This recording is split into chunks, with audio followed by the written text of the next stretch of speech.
बिस्मिल्लाहिर्रहमानिर्रहीम। अस्सलाम वालेकुम student, it's your first class, online class. तो सेकंड ईयर हम ग्रामर से अपना शुरू करते हैं इंशाल्लाह। Then will switch on the other things too. So as you know that we have completed almost 200 idioms in class।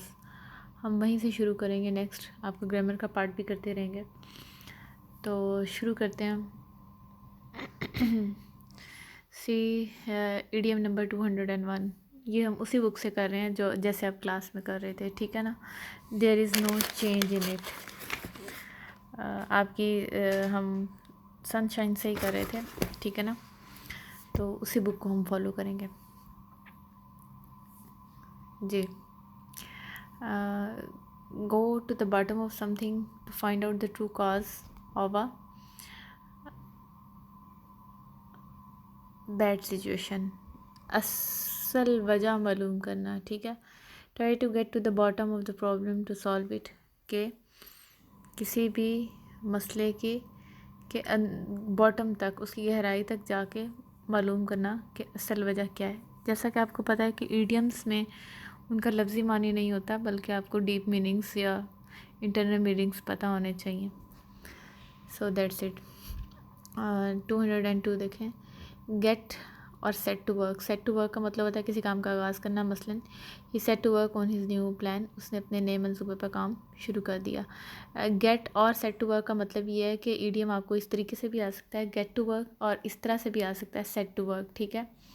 इसको आपने इकट्ठे इस्तेमाल नहीं करना फ़िक्रा बनाते हुए। या आप लिखेंगे गेट टू वर्क या फिर लिखेंगे सेट टू वर्क।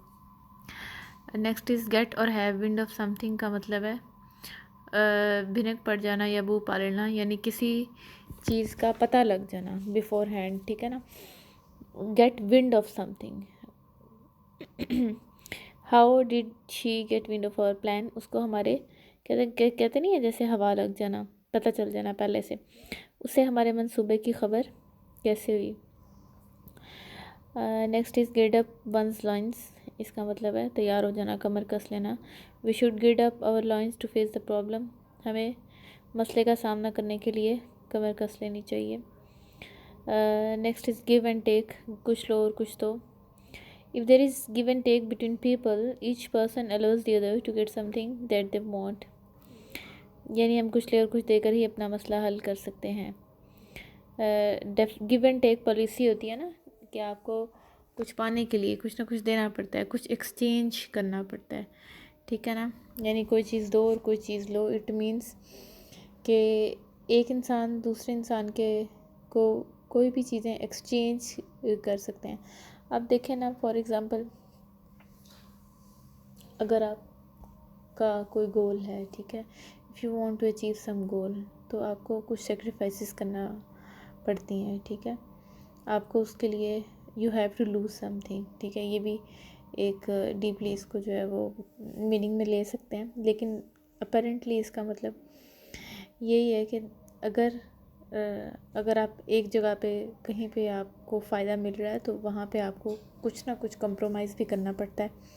ऐसा नहीं होता कि आप एक काम करते जाएं और बाकी चीज़ें ओवरलुक कर दें या इग्नोर कर दें। Give a false colouring to misinterpret. गलत रंग देना। गिव अ फॉल्स कलरिंग का मतलब है टू मिस इंटरप्रेट, ठीक है ना। गिव अ फॉल्स कलरिंग, ये ब्रैकेट 2 से पहले होनी चाहिए थी, ठीक है। Give a false colouring idiom है और इसका मतलब है मिस इंटरप्रेट, यानी वो बात जो हो उसे उसकी बजाय कोई और बात करना, गलत रंग लेना। He gave a false colouring to my statement and began to curl with me. उसने मेरे बयान को गलत रंग दिया और मुझसे लड़ना शुरू कर दिया।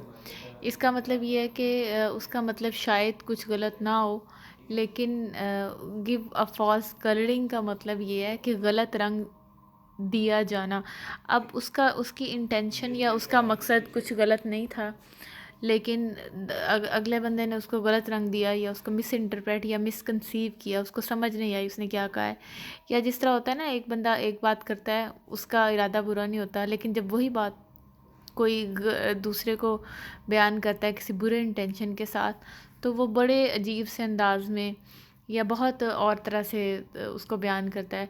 यानी अगर किसी से दुश्मनी हो फॉर एग्ज़ाम्पल, तो वो जब कोई एक बात दूसरे को बताएगा तो ज़ाहिर सी बात है उसे बहुत अच्छे अल्फाज में तो नहीं बताएगा ना। वो उसको जानबूझ के जिस तरह से होता है कि वो तो तुम्हें ऐसे कह रहा था, ठीक है ना। इसका मतलब ये होता है अल्फाज नहीं बदलना बल्कि रंग, गलत रंग दे देना। इसी तरह किसी को अगर सुनने में भी गलती हो सकती है, तो इसमें जैसे इस फ़िक्रे में ज़ाहिर हो रहा है कि उसका मतलब कुछ और था लेकिन उसने उसको गलत रंग दिया और उससे लड़ना शुरू कर दिया। नेक्स्ट इज़ गिव और क्रिएट अ फॉल्स इम्प्रेशन का मतलब है झूठा तासर देना या धोखा देना। She always gives false impression about her money. वो हमेशा अपनी दौलत के बारे में झूठा तासर देती है, यानी वो शायद कहती है मैं बहुत अमीर हूँ, ये वो, ठीक है ना। गिव अ फॉल्स इम्प्रेशन, झूठा तासर देना। तो आगे देखें, give a good account of one self का मतलब है give a good account of one self, ठीक है। She gave a good account of her self in the examination, यानी कामयाब हो जाना। अच्छा, एक और इडियम भी होता है टू गुड गुड अकाउंट के मानों में वो भी इस्तेमाल होता है। लेट मी थिंक, अभी मेरे माइंड में आ जाता है, मैं आपको वो भी थोड़ा सा एक्सप्लेन करना चाहूँगी इसके साथ। चलें, अभी मेरे माइंड में आता है, मैं आपको वो भी साथ ही इसकी एक्सप्लेन कर दूँगी। अभी देखें नेक्स्ट, गिव फुल और free rein to allow a feeling to be expressed freely, जज्बात का खुलकर इजहार करना, ठीक है।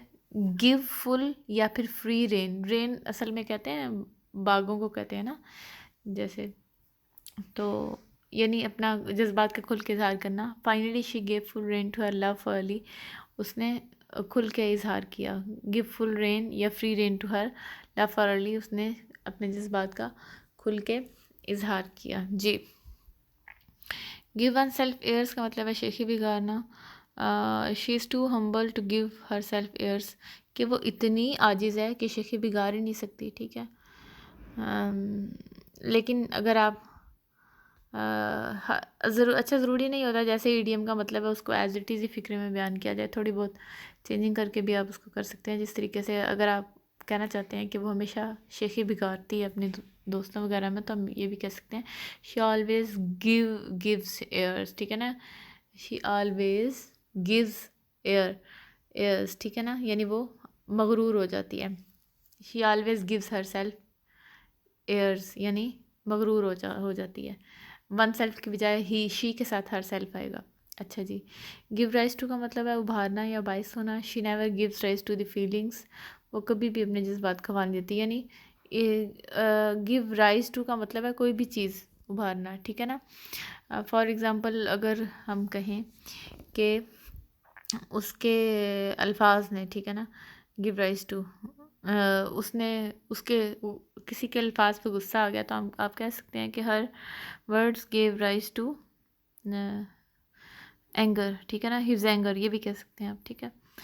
इस तरह से कोई भी फिक्र आप बना सकते हैं, यानी कोई चीज़ बायस होना। आगे देखें, give somebody a piece of one's mind का मतलब है शख्स डांटना, शख्स सुस्त कहना।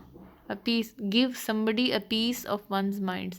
To rebuke, the father gave him a piece of his mind for telling such a lie. झूठ बोलने पर उसे डांटा। हम देखें, जब कोई किसी को डांटता है तो उसका पीस ऑफ माइंड तो ख़राब होता ही है ना, ठीक है। लेकिन यहाँ पे पीस वो नहीं है, वो मतलब सुकून ख़राब होने वाला नहीं है, यहाँ पे पीस का टुकड़े वाला पीस है, ठीक है। To give somebody a piece of one's mind का मतलब है कि यानी अगर लफ्ज़ी मतलब देखा जाए तो अपने दिमाग का एक हिस्सा दे देना। लेकिन अगर आप इसका मुहावरतन मतलब देखें तो ये होगा कि अपने उसका अपने डांटना, ठीक है ना। तो वो ज़ाहिर है पीस ऑफ माइंड भी ख़राब होता है, अपना दिमाग भी इस्तेमाल होता है, तो आप इस तरीके से आप इसको याद रख सकते हैं। नेक्स्ट इज़ गिव और show someone the cold shoulder का मतलब है सर्द मेरी दिखाना, यानी कोई अगर आपको हेल्प के लिए कहता है, आप उसकी हेल्प करना नहीं चाहते, तो आप उसको क्या करेंगे, you will give her self a cold shoulder, यानी आप साफ उसको अपना सख्त सा रवैया सर्द मेरी दिखाएंगे कि भाई आप तो हेल्प नहीं करना चाहते ना, इस तरीके का जो रवैया होता है उसे ऐसे कहते हैं। The officer is not popular as he gives everyone the cold shoulder, कि वो पॉपुलर नहीं है ऑफिसर क्योंकि वो हर किसी को सर्द मेरी दिखाता है। Next is owing to her insulting remarks about our country everyone gave her a cold shoulder. ठीक है। Next is give the devil his due का मतलब है इंसाफ करना। I admit that this robber helps the poor. To give the devil his due I admit that this robber helps the poor. अच्छा जी, give the devil his due, ये थोड़ा इंसाफ करना पता किस मानों में है, ये वो वाला इंसाफ नहीं है, ये थोड़ा सा आपने ध्यान से सुनना है। Give the devil his due का मतलब ये है कि अगर कोई इंसान बहुत बुरा है लेकिन अगर उसने कोई अच्छा काम किया है तो उसकी बुराई के बावजूद उसकी अच्छी बात या अच्छे काम को मानना, वो कहते हैं give the devil his due. ठीक है ना। To give the devil his due, आप भी फिक्रा देखें कि यानी डेवल का भी जो हिस्सा बनता है वो भी उसको दे देना। इसका मतलब ये है कोई बुरे इंसान ने भी अगर कोई अच्छा काम किया है तो उसको क्रेडिट दे देना। ठीक है। The officer is not popular as he gives, sorry, वो कहता है कि मैं मानता हूँ कि ये वैसे तो डाकू है लेकिन गरीबों की हेल्प करता है। यानी अगर इंसाफ की बात करूँ तो ये बात है। ठीक है। गिव अप द गोस्ट का मतलब होता है मर जाना। ठीक है। My car gave up the ghost last night of a person to die, अगर इंसान के बारे में हो तो मर जाना, मशीन के बारे में हो तो ख़राब हो जाना। तो आपको इस तरीके से कर सकते हैं। Now move on. अच्छा जी, अब हमारा हो गया ये इडियम्स, आज के लिए हमारे इतने ही काफ़ी हैं। Now will switch on to और करेक्शन के रूल्स भी जैसा कि आपने देखा है क्लास में हमने कर लिए हुए हैं। नाउ वील स्टार्ट, इतने यहाँ तक हमने कर लिए हुए हैं। ठीक है। द क्राउड आर टेकिंग, अच्छा क्राउड भी जो है वो ये जो ऊपर वाला देखें उसूल कलेक्टिव नाउन के हिसाब से, कलेक्टिव नाउन ये वाले रूल हमने रूल नंबर 11 और ये 12, ठीक है ना। 12 से हम शुरू कर रहे हैं, 12 ए से बिल्कुल जहाँ से हमने क्लास में छोड़ा था। So let's start. A number of तादाद को ज़ाहिर करता है, इसके बाद वर्ब जमा इस्तेमाल होता है। मसलन a number of bus drivers are reckless, a number of. ठीक है। अब अच्छा, दो चीज़ें हैं।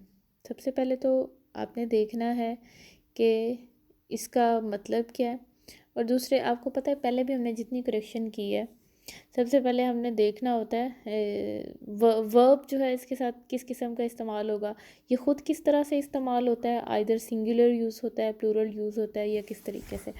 ठीक है ना। और उसके बाद जो है हमने देखना होता है कि उसके साथ वर्ब जो है वो सिंगुलर वाला यूज़ होगा या प्लूरल वाला यूज़ होगा। मसलन हमने पीछे जैसे एग्जांपल्स की थी, ग्लासेस, ट्राउज़र्स एट्सट्रा। एक तो ये always they are used as plural, उनके साथ आपको पता है ऐसा आता है। और दूसरा हमने ये पढ़ा था कि उसके साथ वर्ब भी जो है उसके अग्रीमेंट में जो है वो प्लूरल ही यूज़ होता है। इसी तरह हमने कुछ पढ़ा कि जमा होते हैं कुछ अल्फाज लेकिन वो लिखते वक्त जो है उनको सिंगुलर ही लिखा जाता है। मसलन हमने हेयर के बारे में पढ़ा था कि हेयर जो है वो हमेशा हेयर्स नहीं हो सकता सिवाय चंद एक एक्सेप्शनल केसेस के। For example a few grey hairs, इस तरीके से आप लिख सकते हैं, वरना आप हेयर को प्लूरल के तौर पे ही यूज़ करेंगे लेकिन उसके साथ एस नहीं लगाएंगे। ठीक है। इस तरीके से हमने ये किया था। तो अब हम अ नंबर ऑफ़ को देखते हैं। A number of bus drivers are reckless. A number of use होता है तादाद के लिए, ज़्यादा तादाद के लिए, और वर्ब भी जमा ही इस्तेमाल होता है। द नंबर ऑफ़ मिकदार को ज़ाहिर करता है। अच्छा जी, इसके बाद वर्ब वाहिद इस्तेमाल होता है। मसलन the number of drivers who drive recklessly is increasing. अब दोनों को गौर से देखें। आ नंबर ऑफ़ के साथ वर्ब क्या था, जमा था, इस क्योंकि इसका मतलब है बहुत बड़ी तादाद में। द नंबर ऑफ़ का मतलब ये है, अब देखें इसके साथ सिंगुलर क्यों आया है, ये आप थोड़ा सा समझने की कोशिश करें। ड्राइवर्स के साथ आप जो है वो नहीं, ड्राइवर्स देखते ही आपने इज़ार एम नहीं लगा देना। इसका आपने देखना है कि पूरे फ़िक्रे को गौर से देखना है। The number of drivers who, उन ड्राइवर्स की तादाद जो ड्राइव रेकलेसली, यानी असल में हम ये इस किसके साथ यूज़ कर रहे हैं, नंबर के साथ यूज़ कर रहे हैं, यानी वो तादाद जो तेज़ी से बढ़ती जा रही है, तादाद बढ़ती जा रही है, ठीक है। अब और ऊपर वाला जो है अ नंबर ऑफ, इसका मतलब ये है कि एक बहुत बड़ी तादाद, ठीक है। नीचे वाले का मतलब ये है कि उन ड्राइवर्स की तादाद जो, ठीक है, ये डिफरेंस है इन दोनों में। नेक्स्ट देखें, अच्छा एग्जांपल्स उन्होंने आगे दो दी हुई हैं। A number of doctors are well mannered, कि बहुत से डॉक्टर्स जो हैं, बहुत बड़ी तादाद डॉक्टर्स की उनके अच्छे मैनर्स हैं, अच्छे अखलाक हैं। दूसरा फ़िक्रा है the number of police officials who behave well is decreasing. The number of, ऐसी तादाद, ऐसे पुलिस ऑफिशियल्स की तादाद जो कि अच्छे तरीके से बिहेव करते हैं, घटती जा रही है, ठीक है। तो वैसे अब बढ़ती जा रही है क्योंकि police is getting a nice department now. वैसे ऑन अ लाइटर नोट आप देखें ना, एग्जांपल्स भी हमारी सोशल स्टेटस को दिखाती हैं। अगर आप देखें तो डॉक्टर्स के साथ उन्होंने वेल मैनर्ड लगा दिया है और पुलिस ऑफिशियल्स के साथ बिहेव वेल डिक्रीजिंग लगाया है, ठीक है। यहाँ पे कोई पुलिस वाला होगा तो वो तो गुस्सा कर जाएगा ना। तो क्योंकि सोसाइटी में अमूमन ये समझा जाता है पुलिस ऑफिशियल्स ठीक से बिहेव नहीं करते। खैर, it was on a lighter note. On a positive note, police is getting better. इस डिपार्टमेंट में बहुत सी चेंजेस आई हैं और अब ये बेहतर हो रहा है। खैर, नेक्स्ट रूल पढ़ते हैं। आई होप कि आपको इस रूल की समझ आ गई होगी। हाँ, नेक्स्ट रूल इज़ मेजॉरिटी, का मतलब है वाहिद है, ठीक है, और मेजॉरिटी ऑफ जमा है, ठीक है। मेजॉरिटी क्या है, वाहिद है, और मेजॉरिटी ऑफ जो है वो जमा है। मसलन majority of boys in this class is talented, ठीक है ना। गलत। Majority of boys in this college are talented, ये ठीक है, ठीक है ना। यानी अगर ऑफ आएगा तो जमा हो जाएगा। यहाँ से आप याद रखें, मेजॉरिटी अकेला है तो वाहिद है, मेजॉरिटी ऑफ दो हो गए तो जमा हो जाएगा, और उसके साथ आप वर्ब भी उसके अग्रीमेंट में ही लगाएंगे। आगे है जी आपकी exercise, our team are united. अच्छा, ये वाला रूल जो है ना, ज़रा आप बिल्कुल फ़िक्रे के शुरू में, ये पेज के शुरू पे आ जाएं। ये थोड़े से यहाँ पे लिखे हुए हैं उसूल, देखें नोट जहाँ पे लिखा हुआ है, यहाँ पे देखें। कलेक्टिव नाउन से मुतल्लिक उसूल ये है कि ये वाहिद के तौर पे भी इस्तेमाल हो सकते हैं और जमा के तौर पे भी। मसलन the crowd has gathered, the crowd are taking their seats. अगर किसी कलेक्टिव नाउन को बतौर यूनिट कर के लिया जाए तो वर्ब या प्रोनाउन वाहिद इस्तेमाल होंगे, और अगर कलेक्टिव नाउन को अलग अलग अफराद के तौर पर लिया जाए तो प्रोनाउन या वर्ब जमा इस्तेमाल होंगे। मसलन the committee is united on the issue, the committee are discussing the issue. इसमें अच्छा मैं अब आपको समझाती हूँ उन्होंने कहा क्या है। उन्होंने ये कहा है कि अगर क्राउड क्या होता है, group of people. Group of people को हम वाहिद भी लिख सकते हैं, जमा भी लिख सकते हैं। इसी तरह कमेटी क्या होता है, ग्रुप ऑफ पीपल, उसको भी हम वाहिद भी लिख सकते हैं, जमा भी लिख सकते हैं। लेकिन शर्त क्या उन्होंने दी है, अब उन्होंने ये कहा है जहाँ पे हम उससे मुराद एक पूरा वो ले रहे होंगे ना, ग्रुप, और पूरा एक मेजॉरिटी में एक पूरा एक यूनिट के तौर पे इस्तेमाल कर रहे होंगे तो हम उसको सिंगुलर लिखेंगे। लेकिन अगर हम उसको अलग अलग के तौर पे समझ रहे होंगे तो फिर उसको हम क्या करेंगे, उसके अकॉर्डिंगली ही उसको लेंगे, ठीक है। अगर अफराद अलग अलग अफराद के तौर पे लेंगे तो जमा लेंगे ना, क्योंकि एक से ज़्यादा जो है फ़र्द हैं। लेकिन अगर एक फ़र्द या एक यूनिट के तौर पे लेंगे तो हम उसको वैसे ही समझेंगे। मसलन आप ये वाले एग्जांपल दोबारा से देखें। अब एक इशू पे एक कमेटी है, उसके सब लोग मुत्तफ़िक हैं तो एक राय होगी ना, यानी चाहे उस कमेटी में 10 लोग हैं या 12 लोग हैं, राय उनकी एक है।